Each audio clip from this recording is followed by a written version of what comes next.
My name is Jay Valco. I'm the owner and head instructor of Valco Brazilian Jiu-Jitsu in Chicago.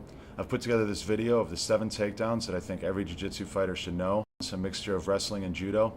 The reason I chose these 7 is that they're all high percentage moves and they're all moves that the attacker can initiate. It's not meant to be a detailed instructional video, it's more of a reference video for students to view. If there's one takedown that everybody should know, it's the double leg takedown. There's a lot of ways that this can be hit. Best case scenario, you can lock your hands together around his hamstrings. It's important to always drive forward, never stopping on your double. If you're driving forward and you can't get him down, you can add a trip to it. Usually when you shoot a double, the guy will get in at least a little bit of a sprawl. You won't be able to lock your hands together. In that scenario, don't stop. Keep driving forward, cut the corner aggressively, and best case scenario, you'll land in side mount. Next up is the single leg. There's a million things that can happen when you grab a single, so at the very least you want to have one option from every position that his leg can be in. His leg is usually either in between your legs, over your left hip, or over your right hip. If it's between your legs, you're just going to run the pipe. Another option is to move it to your inside hip. You're going to use your leg to help lift, pull it up high, grab the thigh, and then run the pipe again. Most commonly, the guy will defend by putting in a whizzer and trying to move his leg to the outside of your hips. In that scenario, you want to pick it up, get your hips into it, smack the back of his head, and turn it into a foot sweep. You can't talk about the single leg without talking about the low single. This shot can be taken from far away. You want to drive your ear into his knee, pushing him forward out to the side.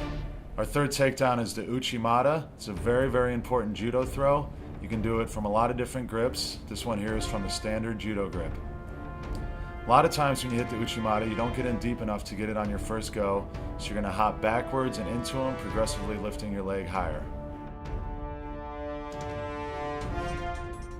Uchimata can also be used defensively. A lot of times when the guy shoots the single leg, it's very easy to grab his belt, hop your foot next to his knee, and just lift. The body lock takedown is never a bad idea. You just get your arms underneath his armpits with the gable grip. You can get out to the side and bump his knee with your knee, or you can stay in front, pull his back toward you, putting a lot of pressure on his spine, and drive forward. Next up is the inside trip, or in judo it's called ochigari. For the wrestling version of the inside trip, you're going to drop all the way down to your knee, or for the ochigari, you can remain standing and just take out his leg. Foot sweep is up next. I really like this attack when the guy is standing upright. You can go after either leg, pulling him that direction, taking him with your right foot or with your left foot, attacking his outside foot or his inside foot. Another variation of the foot sweep is the sticker. It tends to be a little more static position. It's not so much kicking his leg out as scooping it up and taking it out from underneath him. Our last attack is the ankle pick. The way the foot sweeps work when the guy is standing upright, ankle picks work when the guy is bent over. You can attack either ankle. You're going to go from his wrist to his ankle, all times holding either the gi or the back of his head. What's nice about the ankle pick is it works in combination with other attacks.